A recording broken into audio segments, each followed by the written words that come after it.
So what are we doing back on these fields, you might ask? Well, after finding some gold rings and 400 crowns in clad here the other day, I got more motivation, and I called the farmer yesterday, and he told me that I should go and search a special place on the field. I'll show you later. And I did, and I found 2 silver coins. I'll show it to you later. That's why we're back. I'm actually bringing my father, and I know Chris in Holland and Nugget in the US. He also hunts with his father, so this is going to be an interesting hunt.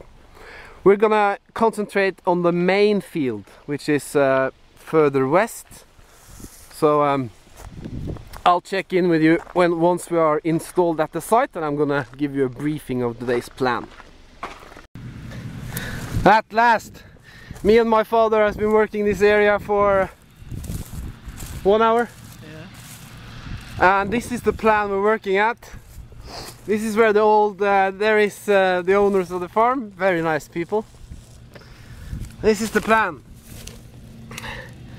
That's the farm where it is today, and this is where the old farm is.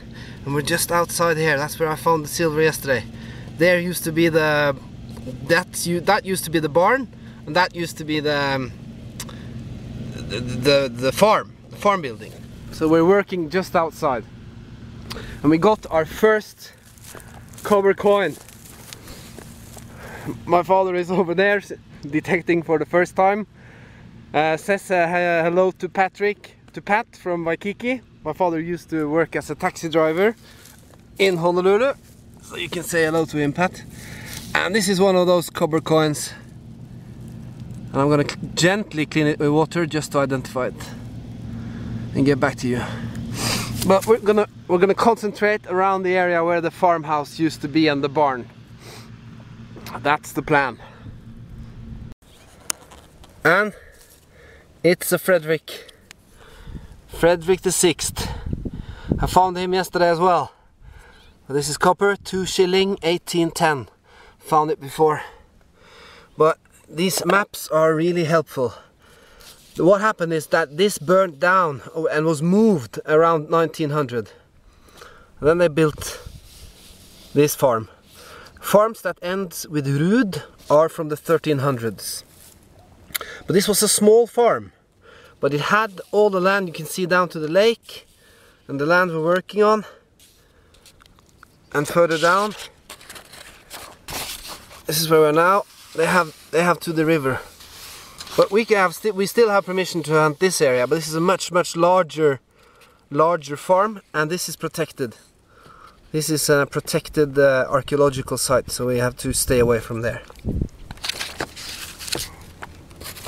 This is the place we are hunting, and there's a lot of protected areas around, because there's been people living and working here for hundreds and thousands of years.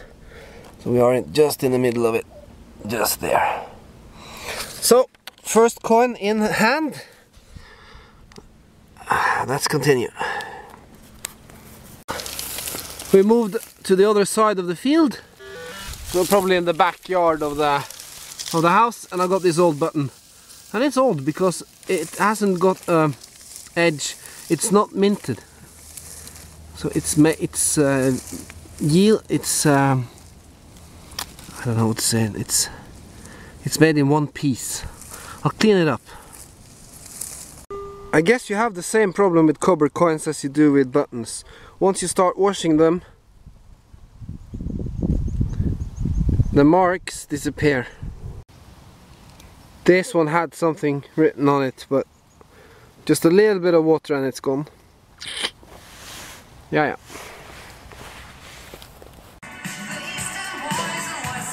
So, my father has left me and I'm home.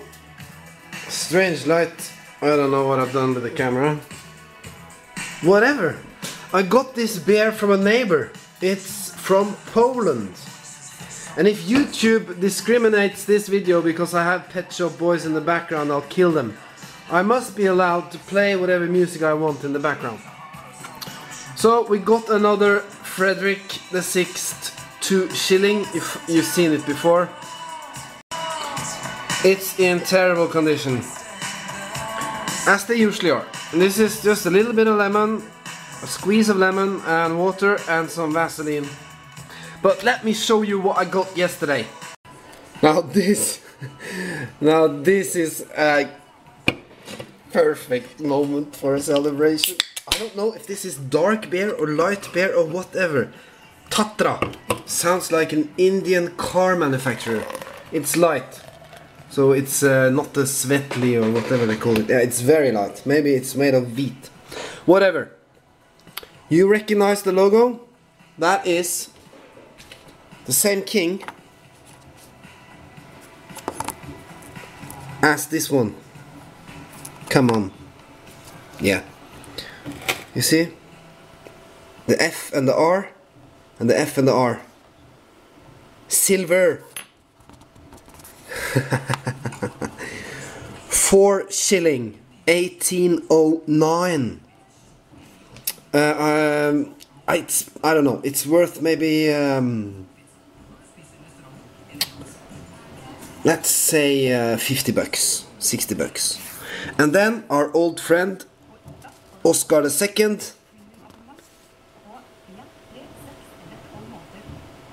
Welfare of the Brotherhood, the second, very nice details on the crown, the lion, 25 öre is a quarter of a krone, 1876. Yes, and they only made it in 1 year. Check this out. 1876, that was the design. I mean, my coin is better than the one they managed to get hold of to make this catalog. Especially on that side. Look how terrible condition that one is in. Huh? But 3.2 million produced. This is maybe a 1. So that's $40, whatever. $40. And then in 1896 they changed the design for the quarter, 25 öre. That's also a very nice coin. And that one I should be able to find because it's produced in many years. So hopefully we'll find that one day. But 2 silvers? Man, you should have been there.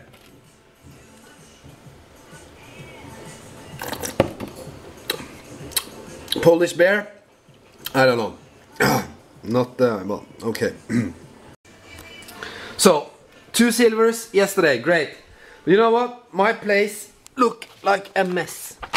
You cannot combine this hobby with my potatoes are boiling with anything else. I mean, look, it's dirty, it's filthy, I've got detectors everywhere, dirty gloves, dirty shoes, dirty bathroom, the washing machine goes constantly because of all the trash I drag in.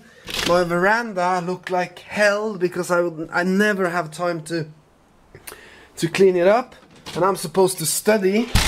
This weekend I have to write the EU paper, which you know I hate. It's about how the EU will react and regulate financial services in the aftermath of the financial crisis. Jesus Christ, I need a cigarette just to think about it. But crap aside, cool book about Norwegian kings. And I'm gonna use this to tell you some stories about the coins and the kings we find. Now, this is Frederick the Sixth. He had a miserable childhood, he was not a very great politician, blah blah blah. History can be interpreted in many ways, and this version of how the role he played in Norway, and you know, the Norwegian and Swedish and Danish interchanging, I mean, we changed a lot. It's not really what it's a bit strange. This is Oscar. Oscar II. He spoke fluently Norwegian, although he was Swedish, and you know, blah blah. So I will make a film about all the kings and make it in chronological, in a chronological way, so it will be a history out of it. But I won't do it today. Today I just wanted to show you the two silvers and say hello to Pat from my father, who used to live in Hawaii. Show you the Polish bear. Wish you all a fantastic weekend. I'm gonna sit at my desk and write an EU paper. Ugh. And you will have to go out and do some detecting for me. So I wish you all the best out there. Go get some silver or some other treasures, whatever you prefer, and have a ball. Digging Norway, checking out. This is maybe the most chaotic, stupid video I ever made, but that's how it is. My life is kind of complicated at the kind of chaotic at the moment. I've got tons of things that I've been delaying because of them. Because of the detecting. So see you next time. Oh, by the way, here's my Paddy dive master and instructor diplomas, and that's me in Egypt, painted diving in the Red Sea. That's a very cool painting. That's a scuba diver. They are from Jamaica. And there is your American flag. That one is from Spain. That one is from Iran. Now you don't know this, but I used to be a chef, and I normally don't buy sirloin in Norway, but this one had a dark color. That's a good sign, and good marble. And I fry it in butter with 1 clove of garlic, strong heat. I even got a diploma to show that I'm a chef. I worked 8 years in French restaurants. And this is what I'm gonna have for dinner after the hunt. Here are some finds for cleaning. And this is gonna be very good. Important thing is strong heat, so you don't boil it. 1 minute on each side. Till you get that color. No salt. Wait with the salt. Baste it with the clove of garlic. Baste it with the butter. And I only add pepper at this point. Fresh grounded pepper. Potatoes, I boil them first. And then I put them in the oven, so they get crispy. With bear, this is a hunter's meal. And this is how the potatoes ends up. Golden, crispy, fluffy. And the meat has been resting now. It needs to rest. Very important. It's been resting now for 10 minutes. It's gonna be beautiful and pink with the garlic butter. Ha! Well, that was today's cooking lesson. Cooking and detecting. See you later. I'm out of beer and I need another one. Luckily my Polish neighbor gave me this as well. Warka. Let's check that one out. Okay, enough bullshit. Sorry to waste your time. See you next time.